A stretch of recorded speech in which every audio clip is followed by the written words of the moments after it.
Assalamualaikum warahmatullah and welcome back to my video presentation. In this video presentation, we will be discussing borrowing costs as per MFRS 123 borrowing costs. This is the shortest standard among all the standards available, and the discussion is pretty much straightforward. So let's start. Just to give you the overview of the topic, these are a few questions that will be answered in this video presentation. The main issue tackled by this standard is on capitalizations of borrowing costs. The standard states that an entity shall apply this standard in accounting for borrowing costs. Thus, companies are required to apply this standard if they fulfill the requirements. And I think companies will be gladly to comply. Why, you may ask? Because if companies capitalize their borrowing costs, it will definitely reduce its current expenses in terms of interest expense, for example, since the expense incurred will be going into the cost of asset. It becomes part of the asset. We can also say that the expense would be delayed until the asset is ready to be used or sold. Then the capitalized expense will be brought to income statement in terms of depreciation expense if the asset constructed, developed or acquired is for self-use, or cost of productions or cost of sale if the asset constructed, developed or acquired is for sale or resale. And obviously the questions that comes to your mind would be, what type of borrowing costs that can be capitalized or allowed to be capitalized? How do we treat qualified borrowing costs and non-qualified borrowing costs? All of these questions will be answered in this discussion as we go along. Like I mentioned earlier, the main issue of this standard is capitalization of borrowing costs. So fundamentally, we will ask the basic question of which borrowing costs that can be capitalized. For what purpose is the borrowing? Is the standard applies to all borrowings? Now before we go into the core principle underlying this standard, imagine that your company built power transformer and distributor. Now to build such huge item requires quite huge amounts of money, especially if you build to sell. That means you build not one, but more than one for your customers. You might end up applying for loans, either from banks or other financial institutions. And basically, if your application approved, you will get a lump sum of money, the amount that you borrow, that is your principal amount. But to repay the loan, not only that you will be required to pay the principal, you need to also pay the cost of the borrowings, mainly the cost to the bank or financial institution to be parted from the money they lend you. That is the interest. Now this interest is a type of borrowing cost, a cost that you incurred because you borrowed money from the bank. If you did not borrow the money, you will not need to incur the extra cost. And in this case, the money borrowed is intended to be used in building the transformer. So in a way, the extra cost that you pay, since you borrowed the money to be used in building the transformer, is actually part of the cost to build the transformer. Because if you did not build that transformer, you may not need to borrow the money. Therefore, you may not need to incur the extra cost. So in principle, borrowing costs that are directly attributable or used for the purpose of acquiring, constructing, and producing a specific asset that fulfill its requirement, or known as qualifying asset, that extra cost should be part of the cost of the asset. Other borrowing costs not related to the qualifying asset will be treated as an expense. Having discussed the core principle, this standard is not required to be applied to borrowing costs related to qualifying asset measured at fair value. This indicates that even if this asset is qualified when looking at the definitions of qualifying asset, if it is measured at fair value, the treatment of borrowing costs in this standard shall not apply. This standard shall also not apply to inventories that are manufactured in large quantities on repetitive basis. Now this indicates that, yes, some inventories could be qualifying asset. Again, we need to look at the definitions of a qualifying asset. Borrowing costs are defined as interest and other costs that are incurred with the borrowing of funds. Therefore, it includes fees like handling and application fees. Qualifying asset is defined as an asset that necessarily takes a substantial period of time to get it ready for its intended use or sale. Therefore, for an asset to be qualified, we need to look at the process of getting it ready for its intended use. For this, the standard requires the time taken to be substantial, and it needed to be substantial, not purposely delaying it. There is no rule for defining substantial period of time. The original source of the standard, that is IAS 23, does not define substantial period of time. This means that it is all depends on the management. They need to exercise judgment when determining which assets are qualifying assets. They need to take into account, among other factors, the nature of the asset. An asset that normally takes more than a year to be ready for use will usually be a qualifying asset. Most importantly, once management determines the criteria and types of asset that fit the definitions of qualifying asset, it applies this consistently to those types of asset. The standard continues to suggest examples of a qualifying asset: inventories, manufacturing plants, power generation, facilities, intangible assets, and investment properties. So if inventories construction, processing, or development took more than a year, it fulfills the requirements of substantial period of time. Like our power transformers, it may take almost a year to build one. We can compare this with inventories like snacks or daily essentials, the types of inventories that are produced in large quantities on repetitive basis. Another example is construction companies or developers. For residential housing developers, houses are their inventories. MFRS 123 does not define the qualifying asset as those under PPE. Thus, inventory could also be part of it. Now, how about inventories such as wine and cheese? They are produced in large quantities and repetitive basis, but required substantially longer period of time to ferment and reach a condition that is intended by management for sale. Therefore, although IAS 23 or MFRS 123 does not require the capitalizations of borrowing costs for inventories that are manufactured in large quantities on repetitive basis, interest capitalization is permitted as long as the production cycle takes a substantial period of time, as in wine or cheese. The choice to capitalize borrowing costs on those inventories is an accounting policy choice, so management need to make it a policy for the accounting record to follow. For intangible assets, those that takes a substantial period of time to get ready for its intended use or sale is a qualifying asset. This would be the case for an internally generated intangible asset in the development phase when it takes a substantial period of time to complete, such as software. The interest capitalization rate is applied only to costs that themselves have been capitalized. For investment properties that will be carried at fair value, it is actually not in the scope of the standard. However, the keyword is not required to apply, which means companies can elect to capitalize. The asset is qualified by definitions of qualifying asset. The net effect will be the same since the cost of developing the investment properties will be marked to market to its fair value. Therefore, any gain or loss on the change of value will be transferred to income statement. Let us now test our understanding. In this example, we have a telecom company with a 3G license. The license could be sold or licensed to a third party.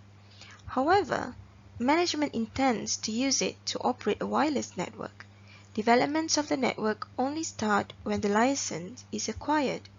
The question now is, should borrowing costs on the acquisitions of the 3G license be capitalized until the network is ready for its intended use?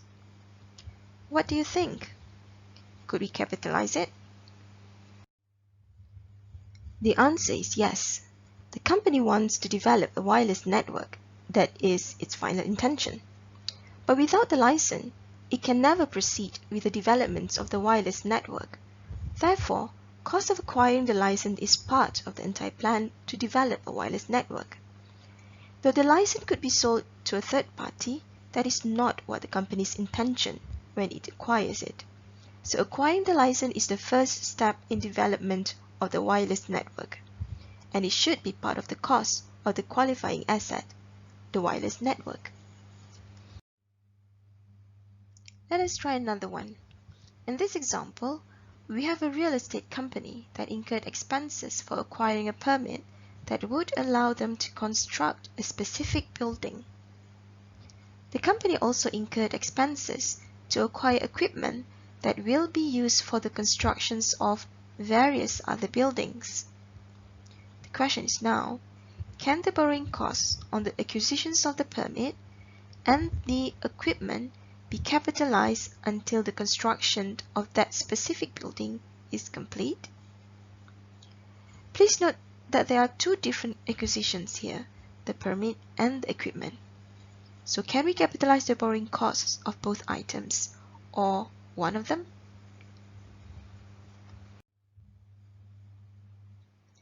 The answer is yes for the permit, but no for the equipment. Now, since the permit is for the specific building, it means that without it, the company can never build the building. Therefore, acquiring the permit is the first step to building or constructing that specific building. Thus, the borrowing costs to acquire the permit could be capitalized as it formed part of the cost of the specific building. However, the borrowing cost for acquiring equipment to be used to construct the building could not be capitalized. This is because the equipment will also be used to construct other buildings. Therefore, the intended use for the equipment fulfilled once the company acquires it. The standard also suggests items that may be included as borrowing costs. Interest expense calculated using the effective interest method as described in MFRS 9, Financial Instruments, the interest expense that we calculated in previous topic. Finance charges in respect of finance leases recognized in accordance with MFRS 16 leases, and exchange differences arising from foreign currency borrowings to the extent that they are regarded as an adjustment to interest costs. For the last one, it refers to borrowings that we do in different currency. For example, a company incorporated in Malaysia borrowing some money from a financial institution in Singapore or from another company in Singapore, and it is done in Singapore dollars. We do know the exchange rate changes every now and then, right? So if the exchange rate changes, it will affect the amounts of payment that the Malaysian company need to pay for both interest and principal. So management need to decide if these changes are due to changes in interest costs or simply changes in exchange rate, which will be a different kind of expense, a loss in foreign currency transaction.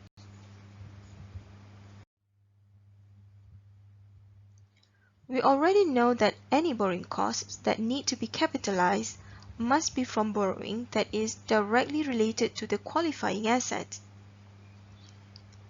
Paragraph 10 clarifies that by stating that it is a kind of borrowing cost that would have been avoided if the expenditure on the qualifying asset had not been made.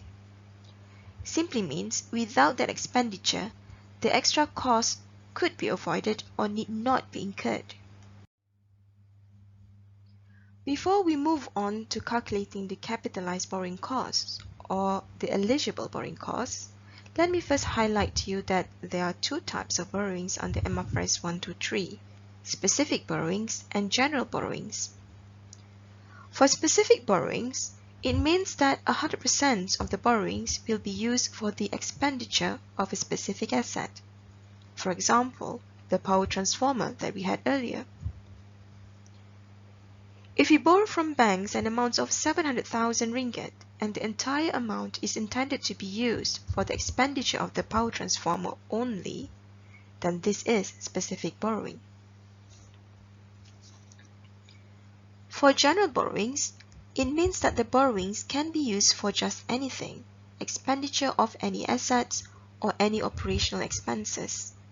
For example, we borrow from Bank A 200,000 ringgit, from Company B 300,000 ringgit, and from a cooperative C 100,000 ringgit, all of which have their own interest rates. When we made the borrowings, we did not specify that these borrowings will be utilized for what, but we know we need the money. Then we built our power transformer, and we used a portion of money from borrowings from Bank A and a portion from borrowing from Company B.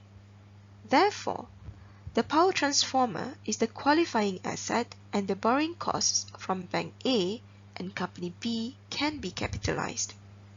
So borrowings from Bank A and Company B are classified under MFRS 123 as general borrowings for the qualifying asset. Note that the borrowing from Cooperative C has nothing to do with the asset, thus the borrowing cost from this is not directly related to the qualifying asset. Therefore, it is not eligible for capitalization as part of the cost of the transformer.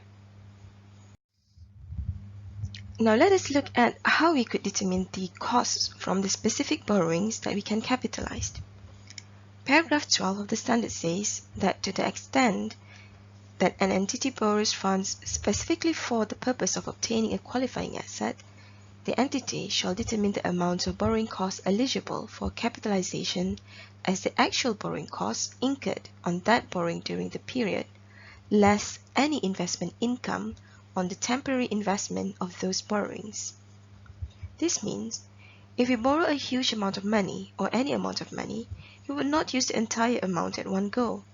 Perhaps we will use the amount by batches throughout the constructions of the qualifying asset. Here, the standard is assuming that an entity may put the money in a bank and earn some income from it, either through fixed deposit or ordinary deposit or in any short-term investment account. So if that is the case, the amount that can be capitalized is only the portion after deducting income that the entity has earned from depositing the borrowed money in bank. This is because the income reduces the cost. For example, say that we borrow on November 1st 500,000 from bank at 6% interest a year to build a warehouse. Assume that we also start using the money to buy some building materials on 1st of November, and we start building the warehouse after that. The balance from the borrowing, total 400,000, is kept in a fixed deposit at a rate of 2.4% a month. At the end of the current financial year, assuming that the financial year ends every 31st December, we will be charged an interest of 5,000 ringgit. But at the same time, we also had an income from our fixed deposit deposited on 1st November of 1,600. Therefore, the amount that we could capitalize is only 3,400. That is 5,000 interest expense minus 1,600 income earned from the fixed deposit.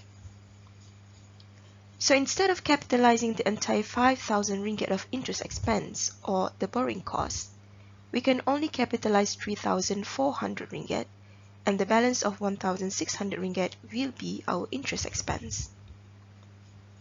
However, if the balance of the borrowing did not produce any income, for example, we keep the entire balance in a secured deposit box in our office, thus no income from it, we could capitalize the entire 5,000 interest expense. Now say for example, the repayment that we need to make for the 2 months use of the borrowing is 7,000 ringgit. We know that 5,000 ringgit of it will be for serving the interest, and the balance of 2,000 is for reducing the principal portions of the borrowing. In terms of journal entries, if we have income from the deposit that we make from the balance of the borrowing for 2 months, the journal entry will be like this. So instead of capitalizing the entire 5,000 of interest expense or the borrowing cost, we can only capitalize 3,400, and the balance of 1,600 will be our interest expense for the 2-month period. However, if we have no income from the balance of the amount unused, the journal will be like this. We can capitalize the entire amounts of interest expense, so no interest expense for the 2-month period. How about general borrowings? Paragraph 14 states that to the extent that an entity borrows funds generally and uses them for the purpose of obtaining a qualifying asset, the entity shall determine the amounts of borrowing costs eligible for capitalization by applying a capitalization rate to the expenditures on the asset. The capitalization rate is determined as follows. The average of the borrowing costs applicable to the borrowings of the entity that are outstanding during the period, other than borrowings made specifically for the purpose of obtaining a qualifying asset. So for example, we made 2 separate borrowings on 1st November, 500,000 at 6% interest and another 200,000 at 7% interest. We have no intention specifically for these 2 borrowings, but we know we need the money. So now all of the money is already transferred by the banks and it is in our bank account. Say on the same day, we use some of the money that we get from these borrowings to purchase materials to build the warehouse. How much do we charge as interest and to be capitalized as part of the cost of the warehouse? What important for general borrowing is to determine the capitalization rate, the average of the 2 general borrowings that money we used for building the qualifying asset, our warehouse. We can then use the rate to calculate the borrowing cost to be capitalized. To calculate the capitalization rate, we first need to determine how much is the total interest for both borrowings. So for the first borrowing at 6%, the total interest will be 30,000 ringgit. And for the second borrowing at 7%, the total interest will be 14,000 ringgit. Now the rate for both borrowings will be 4.29% for interest from the first borrowing, that is 30,000 ringgit interest over the total amount of both borrowings of 700,000. And 2% for interest from second borrowing, that is 14,000 ringgit interest over the total amount of both borrowings. Therefore, the capitalization rate will then be 4.29% plus 2%, that gives us 6.29%.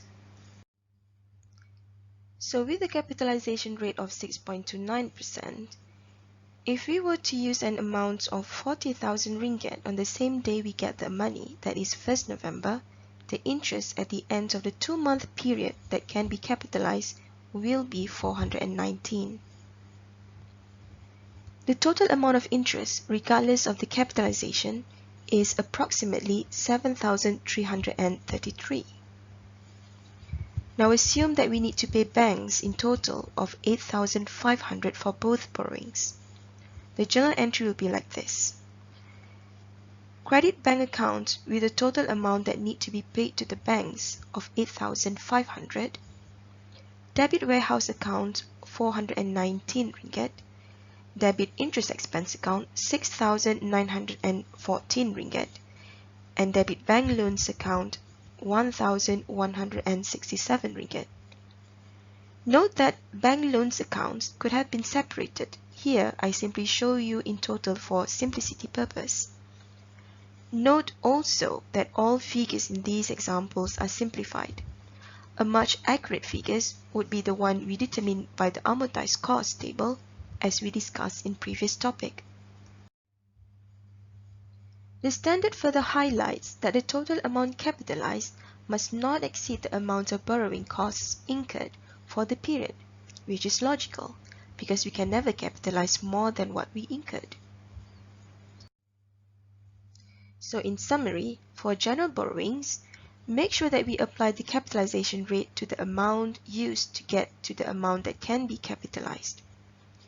And for specific borrowings, determine first if we earn income from the amount borrowed, and deduct that from the actual cost to get to the amount of borrowing cost that can be capitalized.